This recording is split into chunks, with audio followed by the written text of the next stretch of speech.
revenir un peu plus tard sur les européennes, mais c'est vrai qu'on a envie de vous entendre sur le financement de ces mesures, le chiffrage. Là, pour le coup, ça vous vous sentez compétent. Oui, vous vous sentez compétent. Cette nuit à l'Assemblée nationale, pendant le débat, Éric Woerth parlait d'un choc de dépenses non financées. Est-ce que vous êtes d'accord ? D'abord, mais si, il est financé. La question, c'est de savoir s'il est bien financé.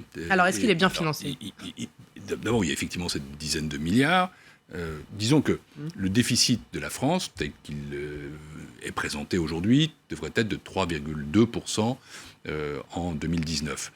Ça, c'est ce que dit Édouard Philippe. Vous êtes d'accord avec ce chiffre ? Je pense que ce chiffre n'est pas irréaliste après les données qui sont les miennes, à peu de choses près. On sera peut-être au-dessus. Non, je crois. Enfin, ce que j'ai aujourd'hui, les données qui nous sont parvenues, elles sont sérieuses, et j'ai rencontré Bruno Le Maire à Bruxelles, qui est venu me voir et qui m'a donné des précisions utiles, montrent que 3,2, mais vous savez, 3,2, c'est déjà un chiffre élevé. C'est au-dessus des fameux 3%, et la France sera la seule, en 2019, à repasser au-dessus des 3%, avec toutefois une chose que je veux souligner, qui est un facteur atténuant, c'est qu'à l'intérieur des 3,2% de Français, il y a 0,9 points qui correspondent au transfert du CICE sur une baisse pérenne de charges sociales, ce qui fait que le déficit sous-jacent est à 2,3, 2,4, ce qui reste encore élevé dans la sphère européenne. Et donc, par rapport à ça... Comme effectivement 0,9, c'est le CICE, vous pensez qu'en 2020, la France repassera en dessous des 3%? Je le pense, et il le faut. Pourquoi ? Parce que ce que j'ai dit, et je le redis ici, ce sont les règles. C'est pas quelque chose que j'invente, c'est pas parce que je suis français, parce que j'aime mon pays, ou parce que j'aurais je ne sais quelle indulgence. Un pays peut passer au-dessus de 3% sur un an, dès lors que ce n'est pas au-dessus de 3,5%, ça ne justifie pas de procédure particulière.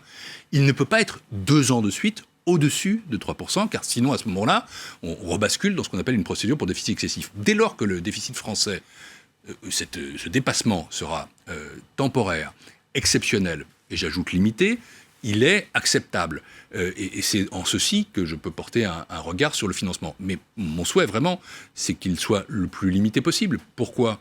Pas par respect de je ne sais quelles règles qui viendraient de l'extérieur. Moi, je ne suis pas extérieur. Les règles que j'applique sont des règles qui ont été décidées par les chefs d'État et de gouvernement, qui ont été votées par les parlements. Ce sont des règles qui s'appliquent à tous. Et ce sont des règles qui ont aussi une logique de bon sens, c'est d'éviter que la dette publique n'explose. Parce qu'il y a un autre chiffre, c'est qu'à 3,2%, on va se rapprocher sans doute des 100% de dette publique. Et la France ne peut pas vivre durablement avec une dette publique qui soit élevée.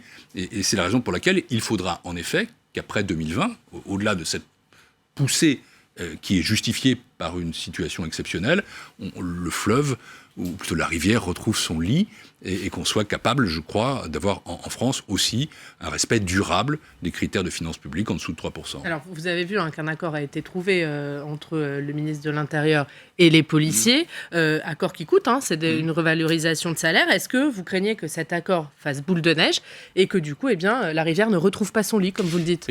Encore une fois, je n'ai pas, moi, à m'immiscer dans la politique intérieure française, dans les choix qui sont faits. Est-ce que vous dites attention à ne pas trop sortir le chéquier ? Ce que je dis, c'est que, vous me parliez des 3,2%, 3,2% me paraissent documentés, justifiés, c'est limité, c'est exceptionnel, et ça doit le rester. Et donc je crois qu'il faut aussi garder ce sens de la mesure, mais je n'ai pas du tout à intervenir dans les négociations, et je comprends que des catégories qui sont durement sollicitées, et les gardiens de la paix l'ont été, puissent faire l'objet d'un geste.